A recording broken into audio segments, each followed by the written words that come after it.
The Ghost Extinguisher, Frank Gelett Burgess.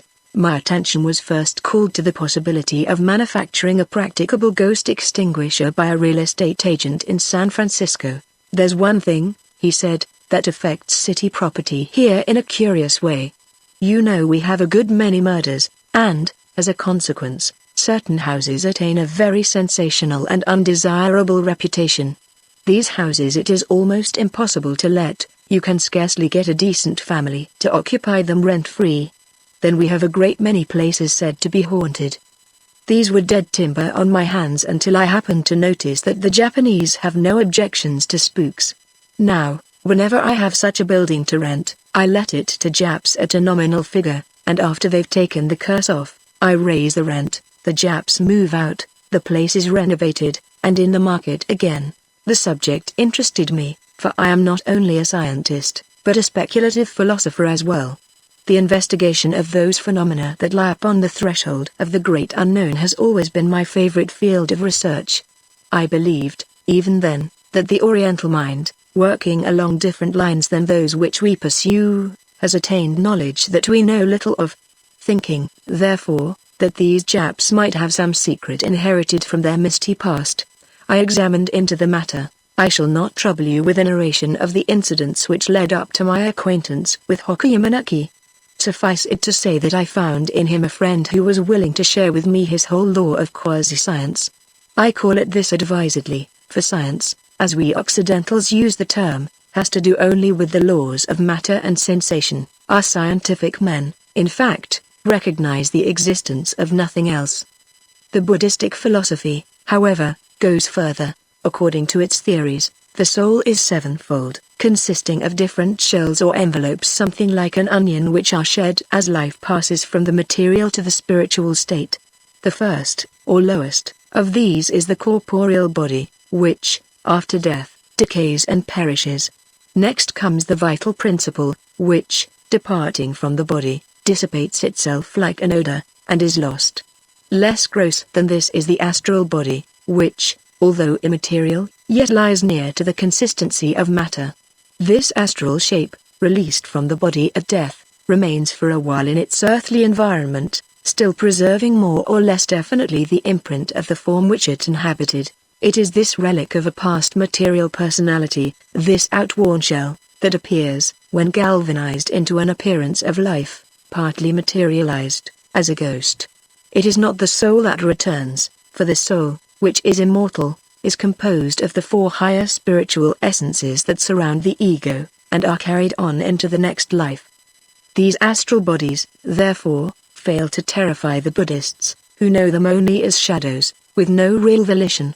The Japs, in point of fact, have learned how to exterminate them. There is a certain powder, Hoku informed me, which, when burnt in their presence, transforms them from the rarefied, or semi-spiritual, condition to the state of matter. The ghost, so to speak, is precipitated into and becomes a material shape which can easily be disposed of. In this state it is confined and allowed to disintegrate slowly where it can cause no further annoyance. This long-winded explanation piqued my curiosity, which was not to be satisfied until I had seen the Japanese method applied. It was not long before I had an opportunity. A particularly revolting murder having been committed in San Francisco, my friend Hokuyamanaki applied for the house, and, after the police had finished their examination, he was permitted to occupy it for a half-year at the ridiculous price of $3 a month. He invited me to share his quarters, which were large and luxuriously furnished. For a week, nothing abnormal occurred. Then, one night, I was awakened by terrifying groans followed by a blood-curdling shriek which seemed to emerge from a large closet in my room, the scene of the late atrocity. I confess that I had all the covers pulled over my head and was shivering with horror when my Japanese friend entered, wearing a pair of flowered silk pajamas. Hearing his voice, I peeped forth, to see him smiling reassuringly. "You some kind of very foolish fellow," he said. "I show you how to fix him." He took from his pocket 3 conical red pastils, placed them upon a saucer and lighted them. Then, holding the fuming dish in one outstretched hand, he walked to the closed door and opened it. The shrieks burst out afresh, And, as I recalled the appalling details of the scene which had occurred in this very room only 5 weeks ago, I shuddered at his temerity. But he was quite calm. Soon, I saw the wraith-like form of the recent victim dart from the closet. She crawled under my bed and ran about the room, endeavoring to escape, but was pursued by Hoku, who waved his smoking plate with indefatigable patience and dexterity. At last he had her cornered, and the spectre was caught behind a curtain of odorous fumes. Slowly the figure grew more distinct, assuming the consistency of the heavy vapor, shrinking somewhat in the operation. Hoku now hurriedly turned to me. "You hurry up, bring me one pair bellows plenty quick," he commanded. I ran into his room and brought the bellows from his fireplace.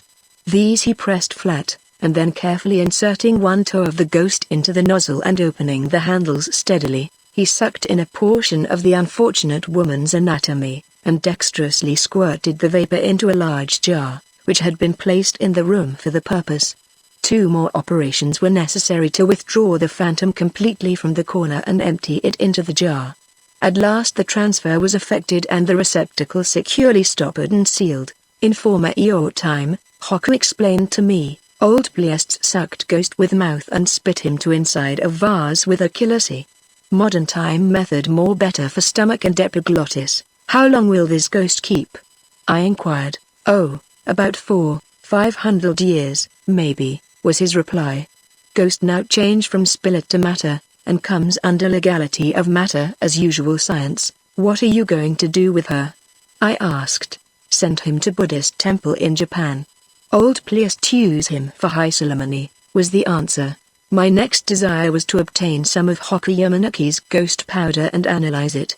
For a while it defied my attempts, but, after many months of patient research, I discovered that it could be produced, in all its essential qualities, by means of a fusion of formaldehyde and hyperphenyltebrum propionic acid in an electrified vacuum.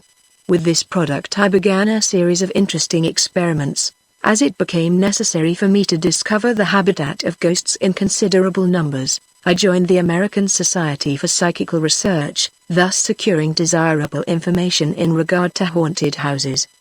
These I visited persistently, until my powder was perfected and had been proved efficacious for the capture of any ordinary housebroken phantom. For a while I contented myself with the mere sterilization of these specters, but, as I became surer of success, I began to attempt the transfer of ghosts to receptacles wherein they could be transported and studied at my leisure, classified and preserved for future reference.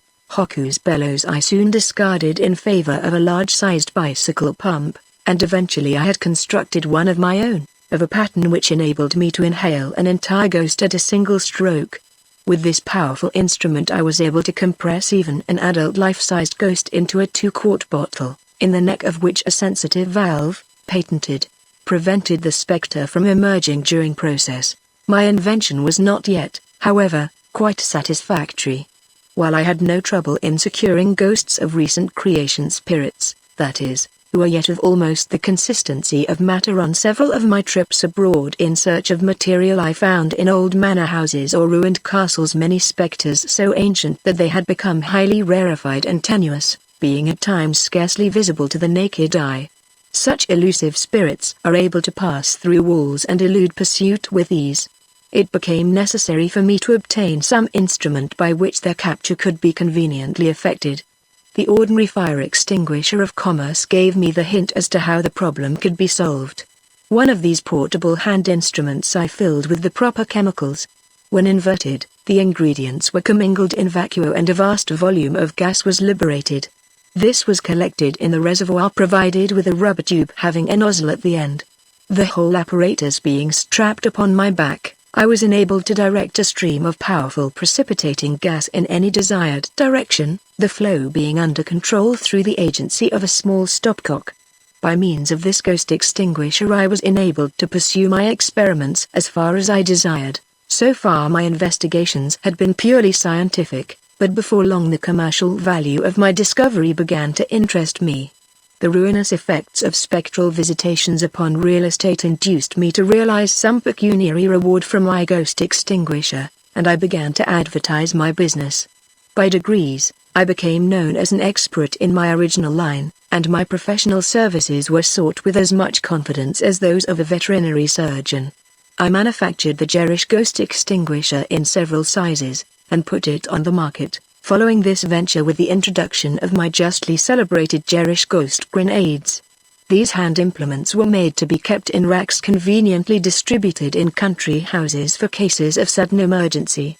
A single grenade, hurled at any spectral form, would, in breaking, liberate enough formaldybrom to coagulate the most perverse spirit, and the resulting vapor could easily be removed from the room by a housemaid with a common broom. This branch of my business, however, never proved profitable, for the appearance of ghosts, especially in the United States, is seldom anticipated. Had it been possible for me to invent a preventive as well as a remedy, I might now be a millionaire, but there are limits even to modern science. Having exhausted the field at home, I visited England in the hope of securing customers among the country families there. To my surprise, I discovered that the possession of a family spectre was considered as a permanent improvement to the property, and my offers of service in ridding houses of ghostly tenants awakened the liveliest resentment. As a layer of ghosts I was much lower in the social scale than a layer of carpets. Disappointed and discouraged, I returned home to make a further study of the opportunities of my invention. I had, it seemed, exhausted the possibilities of the use of unwelcome phantoms. Could I not, I thought, derive a revenue from the traffic in desirable specters? I decided to renew my investigations. The nebulous spirits preserved in my laboratory, which I had graded and classified, were, you will remember, in a state of suspended animation. They were, virtually, embalmed apparitions, their inevitable decay delayed, rather than prevented. The assorted ghosts that I had now preserved in hermetically sealed tins were thus in a state of unstable equilibrium. The tins once opened and the vapor allowed to dissipate, the original astral body would in time be reconstructed and the warmed-over spectre would continue its previous career. But this process, when naturally performed, took years. The interval was quite too long for the phantom to be handled in any commercial way. My problem was, therefore, to produce from my tinned essence of ghost a spectre that was capable of immediately going into business and that could haunt a house while you wait. It was not until radium was discovered that I approached the solution of my great problem, and even then months of indefatigable labor were necessary before the process was perfected. It has now been well demonstrated that the emanations of radiant energy sent forth by this surprising element defy our former scientific conceptions of the constitution of matter. It was for me to prove that the vibratory activity of radium, whose amplitudes and intensity are undoubtedly four-dimensional, affects a sort of allotropic modification in the particles of that imponderable ether which seems to lie halfway between matter and pure spirit. This is as far as I need to go in my explanation, for a full discussion involves the use of quaternions and the method of least squares. It will be sufficient for the layman to know that my preserved phantoms, rendered radioactive, would, upon contact with the air, resume their spectral shape. The possible extension of my business now was enormous, limited only by the difficulty in collecting the necessary stock. It was by this time almost as difficult to get ghosts as it was to get radium. Finding that a part of my stock had spoiled, I was now possessed of only a few dozen cans of apparitions, many of these being of inferior quality. I immediately set about replenishing my raw material. It was not enough for me to pick up a ghost here and there, as one might get old mahogany. I determined to procure my phantoms in wholesale lots. Accident favored my design. In an old volume of Blackwood's magazine I happened, one day, to come across an interesting article upon the Battle of Waterloo. It mentioned, incidentally, a legend to the effect that every year, upon the anniversary of the celebrated victory, spectral squadrons had been seen by the peasants charging battalions of ghostly grenadiers. Here was my opportunity. I made elaborate preparations for the capture of this job lot of phantoms upon the next anniversary of the fight. Hard by the fatal ditch which engulfed Napoleon's cavalry I stationed the corps of able assistants provided with rapid-fire extinguishers ready to enfilade the famous sunken road. I stationed myself with a No. 4 model magazine hose, with a 4-inch nozzle, directly in the path which I knew would be taken by the advancing squadron. It was a fine, clear night, lighted, at first, by a slice of new moon, but later, dark, except for the pale illumination of the stars. I have seen many ghosts in my time, ghosts in garden and garret, at noon, at dusk, at dawn, phantoms fanciful, and specters sad and spectacular, but never have I seen such an impressive sight as this nocturnal charge of cuirassiers, galloping in goblin glory to their time-honored doom. From afar the French reserves presented the appearance of a nebulous mass, like a low-lying cloud or fog bank, faintly luminous, shot with fluorescent gleams. As the squadron drew nearer in its desperate charge, the separate forms of the troopers shaped themselves, and the galloping guardsmen grew ghastly with supernatural splendor. Although I knew them to be immaterial and without mass or weight, I was terrified at their approach, fearing to be swept under the hoofs of the nightmares they rode. Like one in a dream, I started to run, but in another instant they were upon me, and I turned on my stream of formaldybrom. Then I was overwhelmed in a cloudburst of wild warlike wraiths. The column swept past me, over the bank, plunging to its historic fate.